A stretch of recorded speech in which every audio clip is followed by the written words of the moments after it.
Latif Ahmed, and this is the first show, and today is Good Friday. Now, Adams Mayambara will be taking us through the journey of what Good Friday means, and then later, what are some of the rituals that will be practiced on Sunday. For you Christians who are getting ready to go to church, I'd like to remind you that COVID-19 is real and it's still in existence. Remember to take care of yourself, because we want to see you alive and kicking on Sunday. And also for those who are going to drive, today is Friday. I know majority of you are going to be with family, there's going to be fun, there's going to be celebration, there's going to be drinking, but ensure you don't drive and drink, because we love you and we hope that you stay alive longer to deal with what God put you on earth to do. Good morning, everyone. Adam, good morning. Good morning, Latif. How are you? I'm good. How are you doing? You look smart in black. Oh, thank you. You know, I like black. The sunnah of the Prophet is that I should have a white on me, and I made sure that my socks is white. So I know you can't see it, but my socks and the sole of my shoes is white, so I have reached that particular instruction. Okay, a very good morning to the viewers. It is the second day of this month of April, and today is Good Friday. Yes, there's a reason as to why it is called Good Friday. Though it is a cold morning, I wish you woke up on the right side, like we always tell you. And you know, you need to wake up and go to work. You know, some of them, it's a public holiday to some of them, but mostly to Christians. But as Muslims, they have to go and, you know, do their swala, it is called. It is the Friday. Oh, it is. Well, it's Juma. Oh, you're looking for Juma. Yes, Juma. It's called Juma. Juma, of course. Yes. Well, the thing about Juma is that regardless of what public holiday it is, Juma does not align with any public holiday. So again, as you're going to pray your Juma today, remember to pray for your Christian brothers, and pray that today is a good day for them, and celebrate the day with them. Forget all the teachings that you had about any other thing, but this is a day that they're celebrating. Respect it and let them celebrate it. Now, today is Good Friday, like you said, and today is Juma. What a day for both Muslims and Christians to celebrate one day. I'm looking forward for this celebration and unification of Muslims and Christians. And Adam, what is Good Friday though? Good Friday, according to Christians, according to what I know, it is a day when Jesus Christ, the Savior, was killed. Yeah, on the cross during those times of the Romans. It was a long time ago. Those years that I don't actually have in my head. It's when and today now contemporarily people, you know, they carry the cross. Because Jesus carried the cross, they moved. Just like how we see in the movies, they try to explain to us what actually went on back then. So Jesus carried the cross by himself to, what's that hill? I'm forgetting the hill. Adam, you need to know that story more than me. I'm trying to help you here, but you need to know the story more than me. But one thing I know... It is called Golgotha. Oh, yes. Okay, now we're there. Now you've remembered. I thought you knew your history. I studied. I know that I studied Islamic education in my primary, coming into my secondary. But there's IRE and CRE. So which one did you do, Adam? I don't remember because it's a very long time. Okay, Adam has let us down today when it comes to the story of the crucifixion of Jesus Christ. But what we know is people call it a number of things. The Jewish call it the Passover, because that is when Jesus was crucified, and then he was put in the cave, and then he when I'm thinking about the word when I'm thinking about the word of Jesus, how do they say it? Which one?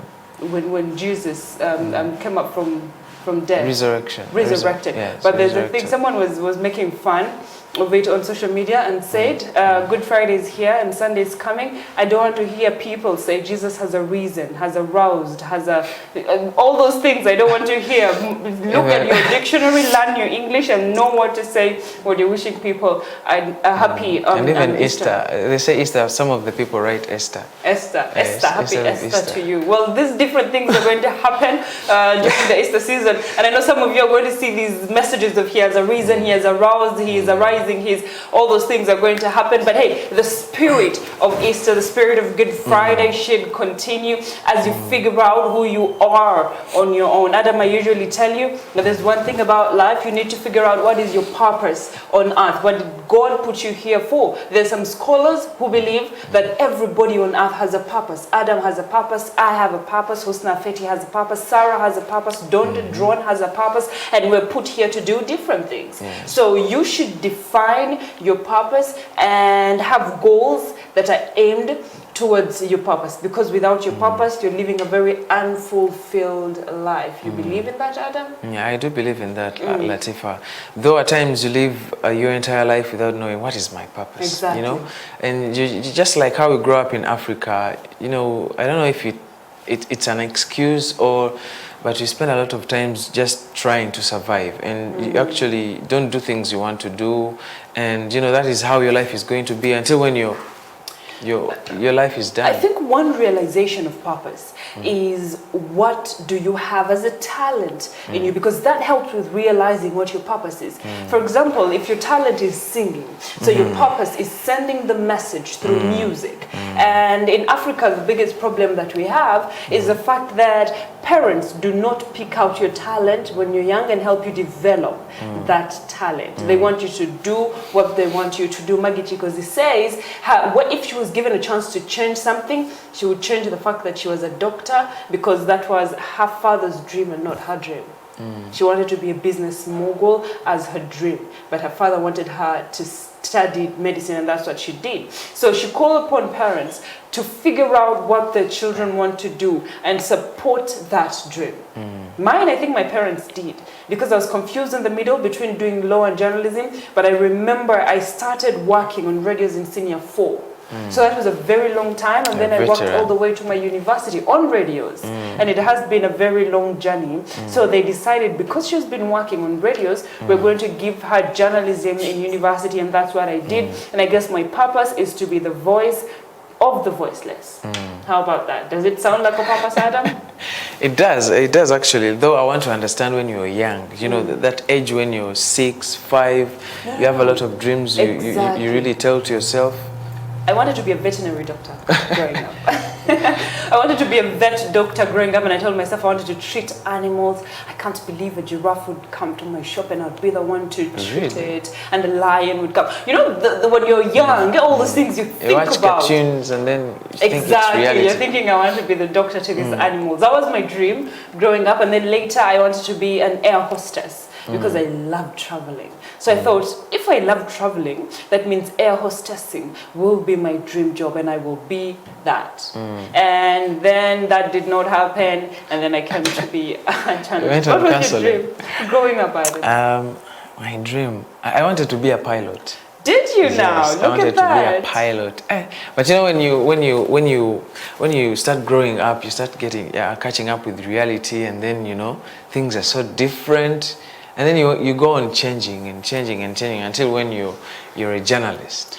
Finally. I think the problem is not changing in our line of thought. I think the problem is realizing that I cannot do this because of the circumstances. Because what would be so hard with me being a veterinary doctor? If my parents had helped me get a math tutor, because math is my not well practiced subject, if my parents had gotten me a math tutor knowing that I wanted to be a veterinary doctor and helped me train through it to the time when I'm comfortable with math. You know, when you're young, you adapt and get things easily, and then they train me all the way. Imagine I have been trained to be a veterinary doctor from a young age, and that is what I learn in school. And when I'm in classes, even in primary and secondary, they know what I want to do, and they train me in that line. You know what would happen? Maybe I'd actually be a veterinary doctor. And if they did the same to you, maybe you would be a But you know, when you grow up, you find a lot of realities. Exactly. The kids tell you, you know, when you grow up, for example, when you reach at P6, like P7, you know, your brain has matured enough. Yes. So they start telling you pilot, and people even laugh at you. Exactly. You're saying a pilot. Just like how I told you, my sister told me she wants to be an astronaut. And you laughed at her. I only see those people in movies.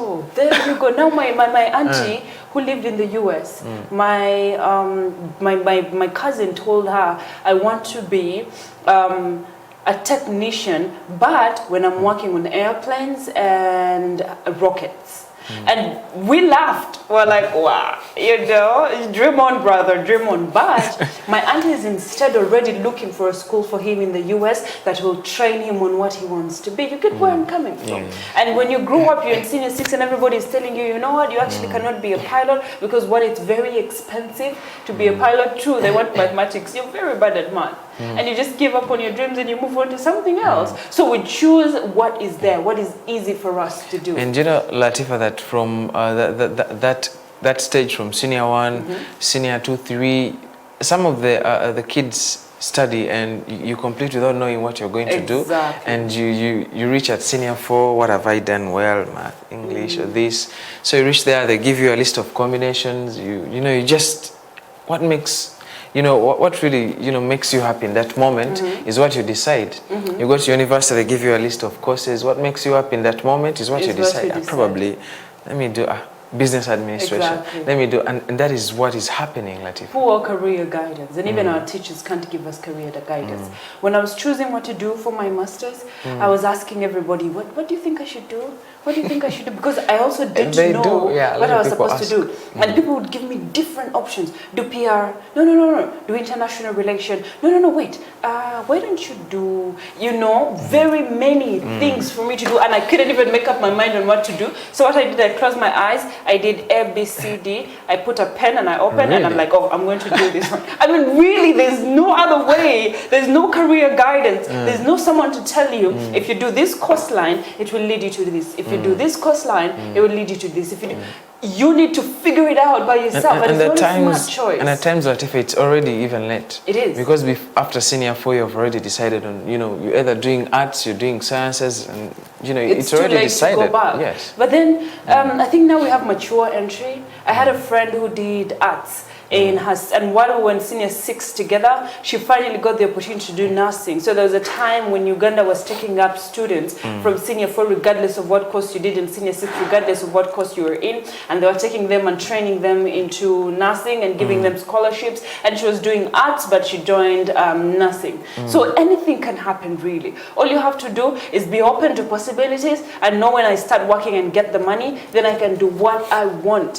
For now, let me do this degree for my parents and give it to them for giving birth to me and having them be proud of me, because that is the way things work. Ladies and gentlemen, welcome to the first show. And of course, the first station is what we call, Adam, what should we name it? Advice or inspirational quote of the day? I don't know, but probably, I don't know. Inspirational quote of the day. We'll give it that name, definitely. So that's our first station. We come in and talk about life in general. What is it that it presents to you? What are some of the challenges that are there in life? And Latifa, for me today, what I wanted to highlight is it's based on a very short story of I like a man. your stories in the morning, though. Yes, there's a man. This man was a fisherman. You know, fishermen. You know, I'm not so well versed with their kind of business, but what I know, they don't require a lot of capital to start up. They get a boat, do it. So what happened to this man? He got fish. After getting his fish, 2 or 3, he sat under the mango tree and then, you know, relaxed, crossed his legs, and no problem was happening. You understand? So there came a businessman. This businessman found the fisherman very early in the morning, saying, "But you guy, what is wrong with you? You're supposed to be working." The fisherman told the businessman, "But I already have the fish. It's enough for me. So what else do you want me to do?" Then the businessman told this guy, you go back to the lake, get more fish." And then the fisherman asked the man, "Then what next?" The businessman told him, "Probably you can sell the fish and get more money. And then what next?" According to the fisherman. The businessman responded and said, "Probably you can buy a second boat. And then what next?" According to the fisherman. You know, you buy a second boat, you hire people, you get more fish. And then what next? The businessman said, "You know, then you can have a lot of boats, you know, you don't even go to the waters, you just sit here, you have a lot of fishermen you're employing, you have a lot of fish, you become so big." But the man kept on asking, "And then what next?" So what was next? The businessman was puzzled, and then he told him, "And then, you know, you can buy a lot of things, become very rich." And then he told him, "What next after being rich?" And then the businessman told him, "Then you can be happy." ultimately you can be happy. So the man asked him, isn't that what I've been doing here? I've been happy, crossing my legs, and then you came in. So it's a moral in life. You need to be happy right now. You don't have to wait for anything, to get rich, to get money, to be happy, because it's not going to happen. Not everyone is going to be rich, Latifa, because you don't know what the future holds, but you can find happiness in yourself. You can create your own happiness. You can be happy the way you are, no matter what you're passing through. You can stay happy. You don't need to be rich. Not every rich person is happy, Latifa. Do you know that? Definitely. Of course, happiness doesn't come with money. Yes. Happiness is more than money. You can have all the money in the world, but your health is not good. And your money cannot buy health at all. The things that money can't buy. There's a saying, money can buy a house, but it can't buy a home.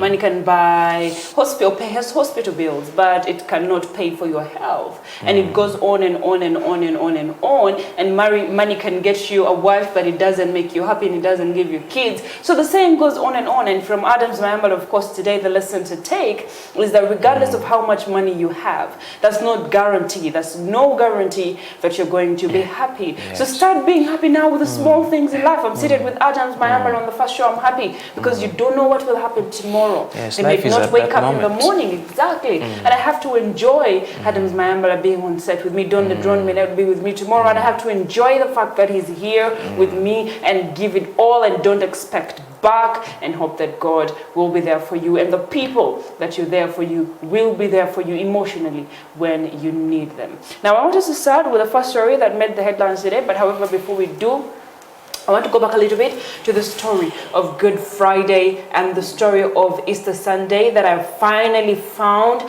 And according to history, the accounts, according to the Bible and the Gospels, is that the royal soldiers guarded by disciples, Judas Iscariot, arrested Jesus in the Garden of Gethsemane.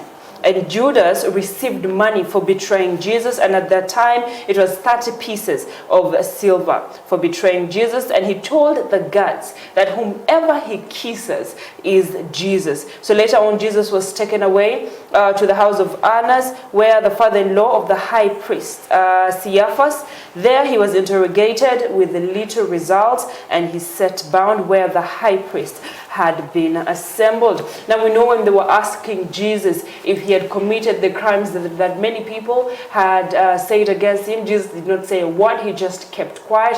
And later on when they asked him, are you the Son of God? He said, you know that whatever you're asking is true, and you will see the Son of Man seated on the right hand of God. I know that story more than Adam. So that is the story of Good Friday, and that is when Jesus was crucified. He walked from one stage to another with carrying the cross, and that is what Christians are going to do today on Good Friday. They will be moving with the cross as they're carrying it, emulating what Jesus did. And on Easter they will also have the session of washing legs or feet, and that Jesus also did again from STV. We wish you all the best on this Good Friday and also on Easter Sunday. Now let's start with the story of yesterday being 1st of April 2021. And you know what that means, Adam? I hear it's Fool's Day. Exactly. Now there was a paper that came out saying that Rebecca Kadaga and Olanya had been disqualified from the speakership press, and there were details about it, long details about their disqualifications, and we were sitting and wondering, so what next? Because these people are meeting in Chankwaze, and of course it's true that Rebecca Kadaga and Olanya have been refused from attending that particular session because they were refused to campaign. They even said Samia Suluhu, the president of Tanzania, you know, abdicated. I like Fool's Day. There were a lot of things that came out on Fool's Day, and for those who believed it, we went, oh my God. But what I liked about that statement is that when they said Rebecca Kadaga and Olanya were disqualified, at the end they said we would like to inform the public that today is April 1st, which is Fool's Day. And I forgot to play a trick on you, Adam, yesterday. It's April Fool's Day. I should have. Because what the culture is that it starts from morning to midday. And during that time, apparently, you can tell all the lie in the world and correct it later. You lie to your bosses? Yes, you tell them I'm resigning. And yet you're lying. I'm resigning. And it's April Fool's Day. Hey, let's have fun. Life is short. Come on. Life is short. Tell them I'm resigning. And then I can tell you, Latifa, you know, I've been thinking about this for some time. Though I couldn't tell you. And then you're you see how fired. reality kicks in. You're fired. And you're like, but sir, remember today is April Fool's Day. So the truth But they have told you is, reality then. I know. So Well, ladies and gentlemen, I hope not a lot of you lied. Yesterday was April Fool's Day. It was exciting to see some of the tricks played in media. However, it was also scary because some of the news, we didn't know whether it was true or not, and we were doubting most of the news. But hey, it was only the Rebecca Kadaga and Olanya bit that I saw that was a bit tricky. But again, I'm thinking, could it be true? Is there a possibility that it could be true? Of course, Latifa, they are not confirmed. They are not confirmed reports right now, and according to them, it seems like they are still in contention. It is still stagnant, but they suspended elections, so you can't jump to conclusions right now. It's not on the headlines anywhere. Yeah. Okay, well, we're going to see what happens because they're meeting to retreat in Chankwanzi, and only 137 members from NRM have been chosen. Of course, there's been clashes, and these other ones are asking, why is it that only 137 have been chosen? What about us, the people who have been in the party for a very long time? And the answer was, we need the new people so we can teach them the ways of NRM, and the rest of you know what to do. Now, the speculations are that this will affect Rebecca Kadaga's candidature as a speaker, because remember, the people who are going to be there are the people that Rebecca Kadaga needs to appeal to, that she needs to campaign to, and that is her base, her support base, and they're saying that will affect her very much. Adam. What of Jacob Olanya? Because I know when you support someone, Latif, it's not about where they have gone, what they have told them, because these are people who love Kadaga as her, and then Olanya has people who love him as Olanya. So according to me, I don't think, though them missing is a very big thing, because it's a very long time. They're going to be there for some time. So I think it was crucial for them to be there, though reality played in and they couldn't be there. But I don't think it affects a lot, unless otherwise, if the SEC has decided that no, now we are recruiting these, the junior MPs that are coming in, and probably they are going to preach to them and tell them this is our stand as a party. This is this. Unless if it is going to happen like that. But I have heard, they have refuted claims that they are going to discuss about the speakership race. They are just discussing about, the ideologies of the NRM and all that. So if all goes so, I don't think it's a problem, unless otherwise they discuss about the speakership with the new MPs. They are new in the game, so you never know what happens. They have to side with the party. You can't show the party that for you can make decisions when you're just upcoming. Okay, but we also know that Rebecca Kadaga and Olanya were stopped from campaigning, and the president told them precisely, you need to stop campaigning until CEC decides what to do, because we do not want wrangles between two top ministers or two top people in the NRM secretariat or in the NRM party to ruin the internal peace that has been created. And it has taken a long time for this peace to actually be created. You remember the time when the NRM primaries had just been concluded. There was a lot of issues. This one having an issue with the other and saying the votes were rigged. Some people holding guns and saying you have to announce me as the winner. And there were so many things that happened, and there was a problem with internal conflict where a number of members from the NRM party joined the independent and said we're now on the independent flag, and Museveni had to sit them down and talk to them. So Museveni says he will not risk the peace that they went through after that long to have to deal with such issues that are coming up right now between these two people. And of course, there's also the deputy speakership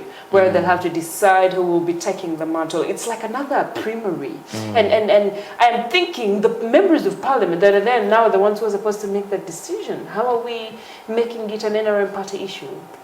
Because, Latifa, because the NRM hold the majority in parliament. So it says it all, and if you get them in a straight line, like the NRMs are going to vote for Kadaga or Olanya or whoever has been chosen, and we know them, they come to a consensus as a party. Unlike the opposition that are divided, they have different parties, and because the opposition always say our goal is common, we want to remove President Museveni from the seat.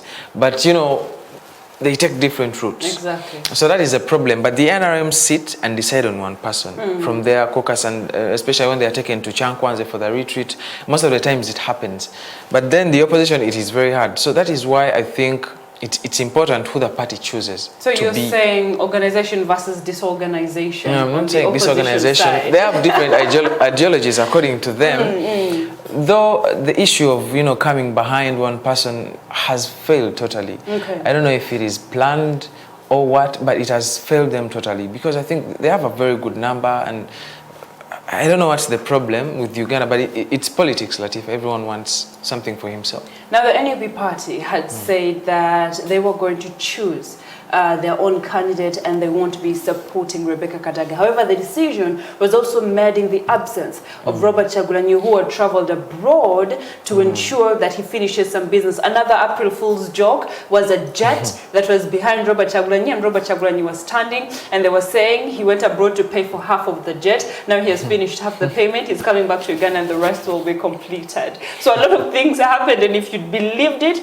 then you're in trouble. However, yesterday also, NUP as a party delivered food stuff to their party members who had their head of families in prison. We know that 49 of the NUP candidates are still in prison as we speak. Machindie Barracks is where they're situated, and they will be in the military court. And there are two groups of those, and among them Eddie Mutwe and Nubian Lee. And yesterday there was a station where they distributed food to their party members, and those, of course, who were abducted. They say they have a bad feeling that majority of those people who were abducted have actually been killed. Reports that we have not confirmed. Now there's another report that Robert Kyagulanyi is already in town, and that brings the speakership debate to another point, and we're waiting to see what their patron will say. However, they say that the food that they delivered was for Good Friday, and it was for Easter because the bread earners of those families were not around.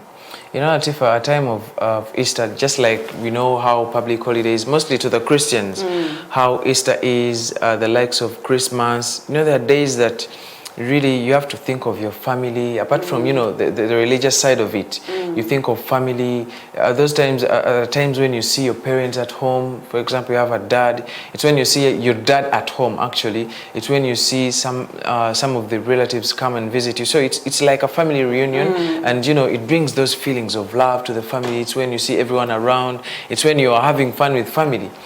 So I think a time like this really brings a lot of memories to the families of those people that can see their fathers, their brothers, their uncles, and somebody needs to come and comfort them. Exactly. And it's a time when people need need good food. Latifa, we know that. Africans, we are so good at that. Public holidays, you need to eat chicken, you need to eat good food. And long time ago, Latifa, people used to drink soda on Christmas. Only on Yes, Christmas. On Christmas, you drink soda, Coca-Cola, and you take that good care of drink. You don't have to just drink. And so I think according to that, this family it's a very good gesture from the NUP, and because due to the season, it's a Easter season, people have to eat well, people have to think of their families, everyone's going to be with their family.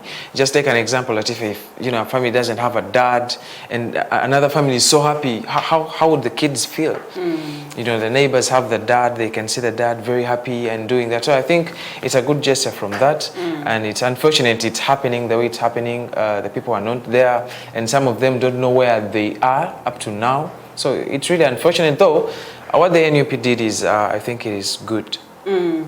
A list of 248 to 245, depending on what perspective you're looking at, and through government's lens, it's 177 people that went missing, and those who were abducted. Government says they have returned a number of them, and those who are not returned, according to government, are in prison because they were charged for a number of issues. One of them is having military ammunition, military wear for some of them, and some of them for causing the November 18th chaos.